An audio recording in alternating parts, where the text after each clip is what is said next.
Marwadi university మంచి భవిష్యత్తు కోసం తెలుగు విద్యార్థులు ఇష్టపడే యూనివర్సిటీ. కాల్ 9059052378 9059052379. నియోజకవర్గం మాకవరపల్లి గ్రామం మాది. ఇక్కడ ఆరాధ్య ట్రీట్మెంట్ గంజి లక్ష్మి అనేది చిన్నప్పటి నుంచి కూడా పిల్లలు లేకపోవడం వల్ల దాదాపు 10 లక్షల అగ్రిమెంట్ తోటి ఈ హాస్పిటల్తో అగ్రిమెంట్ చేసుకోవడం జరిగింది. మేము పిల్లలు కలగజేసి మొత్తం చివరిని తల్లి బిడ్డలు అప్పచెప్పే వరకు కూడా 10 లక్షల అగ్రిమెంట్ చేసుకున్నారు. అగ్రిమెంట్ చేసే భాగంగా ట్రీట్మెంట్ జరుగుతూ ఉంది. ఈ పాప 8 నెలలు వెళ్ళి 9 నెలలకి ఇంకా 10 రోజులు గడువు ఉందండి. ఈ లోపు పాప కొంచెం అనారోగ్యం కారణంగా ఫోన్ చేశారు, కొంచెం మోసం అవుతున్నాయని ఫోన్ చేశారు. ఆదివారం ఫోన్ చేస్తే హాస్పిటల్ వరకు తీసుకురామని చెప్పారు. ఆదివారం ట్రీట్మెంట్ ఇచ్చి పంపించారు, వెళ్ళిపోయారు. మళ్ళీ సోమవారం మళ్ళీ కొంచెం బాగోకపోతే మళ్ళీ సోమవారం కూడా ఫోన్ చేస్తే అమ్మ తీసుకొచ్చి వెంటనే తీసుకొచ్చారు. సోమవారం తీసుకొచ్చి మధ్యాహ్నం 12 గంటలకు తీసుకొచ్చిన వాళ్ళని రాత్రి 8 గంటల వరకు దాదాపు 8 గంటలు పేషెంట్ని అలా పెట్టి నిర్లక్ష్యంగా ట్రీట్మెంట్ ఇవ్వకపోవడం వల్ల లోనప్పుడు ఇద్దరు కూడా చనిపోయారని 8 గంటలకే స్కానింగ్ చేసి చెప్పడం జరిగింది. కేవలం వైద్యం అందక, సకాలంలో వైద్యం అందక డాక్టర్ కనీసం బిడ్డను స్పర్శ చేసి ఏమి చేయకుండా చేయడం వల్ల నిర్లక్ష్యం చనిపోయింది. చనిపోయిన తర్వాత పిల్లలు చనిపోయారు. చనిపోయిన తర్వాత ఏం చెప్తుంటే పాపకు సర్జరీ చేయకుండా పిల్లలు తీసిన వాడికి మీరు కేజీహెచ్కి వెళ్ళిపోండి అమ్మా, ఇక్కడ సర్జరీ ఏర్పాట్లు మేము చేయము అని చెప్పేసి ఏవైతే పాత బాక్యాలు ఉన్నాయో 10 లక్షలు మొత్తం కట్ట లాస్ట్ వరకు మిగిలిన పక్షం 83,000 లాస్ట్ లో కట్టించుకొని ఒక సర్టిఫికేట్ ఇచ్చి కేజీహెచ్కి వెళ్ళిపోండి అని చెప్పొద్దుకి ఈ లేట్ అవ్వడం వల్ల కేజీహెచ్ లో కూడా ట్రీట్మెంట్ చేశారు. బిడ్డలిద్దరు తీయడం జరిగింది. ఒక పూట ఉండి తర్వాత తను స్పృహ కోల్పోయి అనారోగ్యం కోల్పోయి మార్నింగ్ తెల్లవారుజాము 4 గంటలకు చనిపోవడం కేజీహెచ్ లోని. ఇది తల్లి కూడా కేవలం వీళ్ళు ఇక్కడ ట్రీట్మెంట్ కానీ పిల్లలిద్దరిని తీసి సకాలం ఉంటే పిల్లలు కాకుండా తల్లి అని బతుకును. ఈ నిర్లక్ష్యం వల్ల 8 గంటలు పెట్టుకోవడం వల్ల పిల్లలు చనిపోయారు. 8 గంటల పాటు సర్జరీ చేయడం వల్ల తల్లి చనిపోయింది. కేవలం ఈ యొక్క ఆరాధ్య హాస్పిటల్ యాజమాన్యం వల్ల ఇది జరిగింది. కేవలం వీళ్ళ మీద పోలీసు చర్యలు తీసుకోవాలని, అదేవిధంగా ఐఎంఓ కూడా వీళ్ళ గురించి ఫిర్యాదు చేస్తాము. దళిత సంఘాన్ని అందరూ ఇక్కడ శవం పెట్టి మాకు న్యాయం చేసే వరకు ఇక్కడ మీద కదలవని ఈ ముఖంగా పత్రికా ముఖంగా తెలియజేస్తున్నాం. ఇప్పుడు ఇస్తామమ్మా. గంజి లక్ష్మి భర్త ఇదిగండి, ఈయన భర్త. 8 లక్షలు కట్టానండి. 8 లక్షలు కట్టాను సార్. సోమవారం నాడు 12 గంటలు తీసుకొచ్చానండి. మేడం గారు అన్నారు బయటికి స్కానింగ్ చేసేస్తాను వెళ్ళాము అన్నారు. మేడం ఇప్పుడు చూడలేదు కూడా 8 గంటల వరకు మేడం చూడలేదు. 8:30 అంతే అయిపోయింది మేడం. మేడం గారు రౌండ్కి వచ్చారు. రౌండ్కి వచ్చిన తర్వాత వచ్చారు, మా లోపల నుంచి తీసుకొచ్చారు. మనీ స్కాన్ చేశారు. పిల్లలు సోమవారం మధ్యాహ్నం తీసుకొచ్చామండి. 8 గంటలకి తీసుకొచ్చి ఫస్ట్ నెల కాంచి ఇక్కడే సక్సెస్ అయిన కాంచి ఇక్కడ కట్టామండి. చేస్తే మాకు న్యాయం చేసేందుకు తల్లి బిడ్డ చనిపోయారు కావాలి.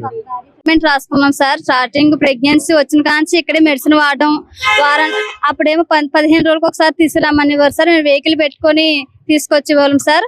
మాకు అప్పటికి అలాగే 8 నెలల వరకు అలాగే తీసుకొచ్చాము. ఎప్పుడన్నా అనారోగ్యంగా కొంచెం బలహీనతగా ఉంటే 1 రోజు 2 రోజులు ఇక్కడ ఉండించుకొని చూపించి పంపించేవారు మేడం. అలాగా ఆదివారం నాడు కూడా బలహీనంగా ఉందని తీసుకొస్తే, కాళ్ళు అవి ఒప్పుతున్నాయని తీసుకొస్తే చూసి పంపించారు మేడం. పంపించేసిన తర్వాత సోమవారం తెల్లవారుజాము మోషన్స్ అవుతున్నాయని ఫోన్ చేస్తే తీసుకురమ్మని వాళ్ళే చెప్పారంటండి. చెప్పిన తర్వాత ఇక్కడ తీసుకురాబోతే 12 అయింది సార్. మేము ఎవరం రాలేదని తన భార్యను తను అక్కడే మాకెవరికి చెప్పకుండా తీసుకొచ్చాడు మేడం. తీసుకొచ్చిన తర్వాత బాగానే ఉంది. 5వ తారీఖున ఆపరేషన్ చేస్తామని చెప్పారు మేడం. చెప్పిన తర్వాత ఇలా ప్రాబ్లం అయిన 12 గంటలు తీసుకొచ్చిన పేషెంట్ ని 8 గంటల వరకు కూడా స్టాఫ్ గానీ మేడం గానీ టచ్ చేయలేదంట మేడం. 8 గంటలు చూసి స్టమక్ మీద చేయి పెట్టి స్కానింగ్ రాసిందంట మేడం. చేయగానే పిల్లలు ఇద్దరు చనిపోయారు. వెంటనే కేజీహెచ్ తీసుకెళ్లిపోవాలి, రాసిస్తానే ఇక్కడ ట్రీట్మెంట్ అందదు, తీసుకెళ్లిపోవాలి అని చెప్పారంటండి. తన భార్యని ఎలా కాపాడుకోవాలో తెలియక తను కంగారులోని మేము ఎవరమన్నా ఉండడం అయితే హాస్పిటల్లో వదిలేసి ఇక్కడ న్యాయం చేయమని అడుగుతామండి. తన భార్యని కాపాడుకోవాలని ఆతృతలోని కేజెస్కి రాసివ్వగానే ఆ టైంలో కూడా డబ్బులు కట్టించుకున్నారు మేడం. ఆ సిచ్యువేషన్ లో కూడా ఆపరేషన్ చేసి పిల్లలిద్దరిని అప్పుడు చనిపోయిన తర్వాత తన భార్య అన్న బతకలేండి, భార్య కూడా బతకలేదు, పిల్లలు కూడా బతకలేదు. బతకపోవడం వల్ల తనేమో ఏం జరిగిందంటే 85,000 మిగతా డబ్బులు ఉండిపోవడం వల్ల 85,000 కూడా కట్టించుకున్న తర్వాత వ్యాన్ పంపించి స్లిప్ ఇచ్చేది. తను ఒకడు వెళ్ళిపోయిన తర్వాత మేము అందరం కేజెస్కి వెళ్ళామండి. కేజెస్కి వెళ్ళిన తర్వాత జాయిన్ చేసుకున్నారు. నైట్ 9 గంటలకు కేజెస్ లో జాయిన్ చేసుకున్నారు. తెల్లవారుజామున 4 గంటలకి చాలా ప్రయత్నం చేశారు నార్మల్ డెలివరీ చేయడానికి, అవ్వలేదు. 4 గంటలకు ఆపరేషన్ చేసి పిల్లలిద్దరం తీయడం జరిగింది. ఇద్దరు తీయడం జరిగిన తర్వాత పిల్లలిద్దరు చనిపోయారు. చనిపోయిన తర్వాత మోదీ 8 గంటలు చనిపోయింది. బేబీ చనిపోవడం వల్ల తన స్టమక్ అంతా ఇన్ఫెక్షన్ అయిపోయింది. మేమేమి చేయలేము, మేము ట్రీట్మెంట్ ఇస్తున్నా సరే బాడీ సహకరించట్లేదు, మేమేమి చేయలేమని చెప్పి నేను సాయంత్రం 5 గంటలకు డాక్టర్లు చెప్పడం జరిగిందండి. మన తెల్లవారుజాము 4 గంటల పిల్లలు పుడితే నేను సాయంత్రం 5 గంటలకి అమ్మ మీ ఎన్ని టెస్టులు చేసినా ఎన్ని రిపోర్ట్లు ఇచ్చినా సరే బాడీ సహకరించట్లేదు, పిల్లలు ఇద్దరు చనిపోయి 8 గంటలు అవుతుంది, 9 గంటలు అవుతుంది, పిల్లలు లోపల ఉండిపోవడం, తల్లికి ప్రమాదం జరిగింది, ఇన్ఫెక్షన్ అయిపోయింది, బాడీ అంతా పార్ట్స్ కి అన్ని పార్ట్స్ కూడా ఇన్ఫెక్షన్ అయిపోయింది, మేము ఏంటి ట్రీట్మెంట్ చేసాం మేము చెప్పలేమంటే నేను సాయంత్రం కేజెస్ లో చెప్పడం జరిగిందండి. తెల్లవారుజాని 3:30-4 టైంలోని తను చనిపోవడం జరిగిందండి. తన భర్తను పిల్లలు భార్యను కూడా కోల్పోయినాడు. తనకి ఏం న్యాయం చేయాలా అన్నది మీరే చేయాలని పోలీసులకు కూడా కంప్లైంట్ ఇచ్చామండి. ఏమంటున్నారంటే మేము ఎవరు లేక డబ్బులు కట్టేసి వెళ్ళిపోయిన తర్వాత ఫస్ట్ మేము వెళ్ళి మాట్లాడిన తర్వాత అన్నారండి ఇక్కడ సరైన సదుపాయం లేక మేము పంపించిస్తాము అక్కడ ట్రీట్మెంట్ అందుతుందని ఫస్ట్ అన్నారండి.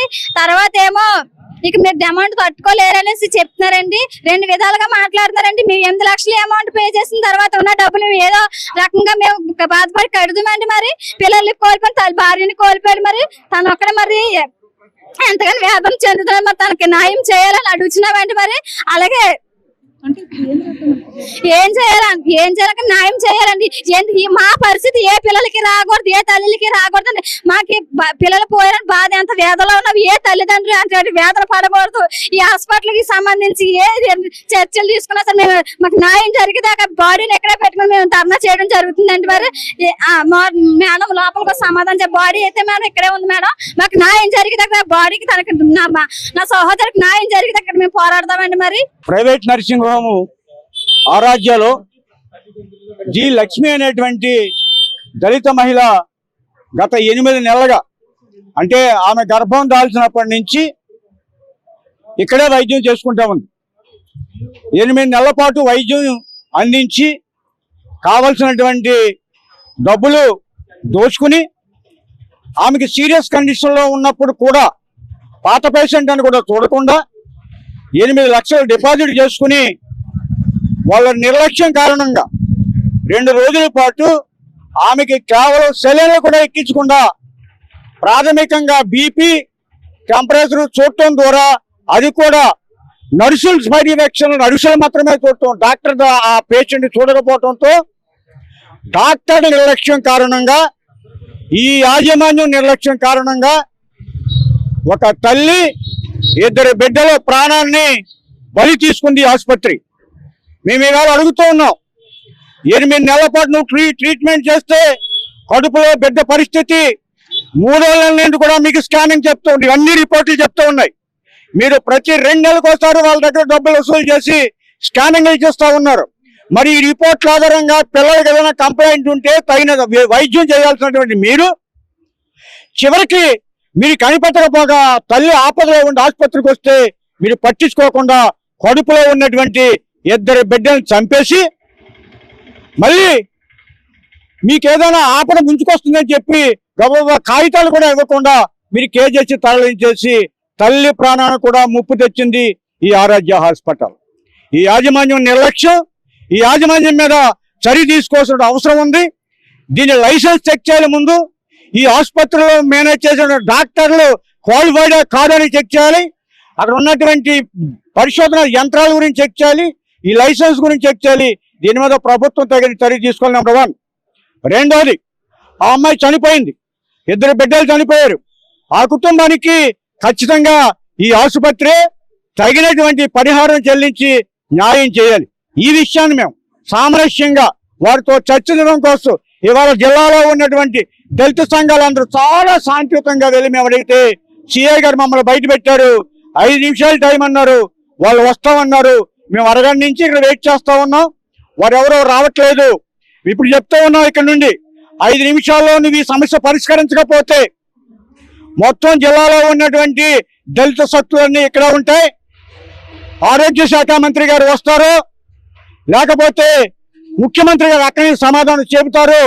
ఈ సమాధానం మాకు వచ్చి ఆ చనిపోయినటువంటి లక్ష్మీ కుటుంబానికి న్యాయం జరిగే వరకు ఇక్కడ నుంచి కదిలేదు లేదు అని చెప్పి స్పష్టం చేస్తా ఉన్నాం.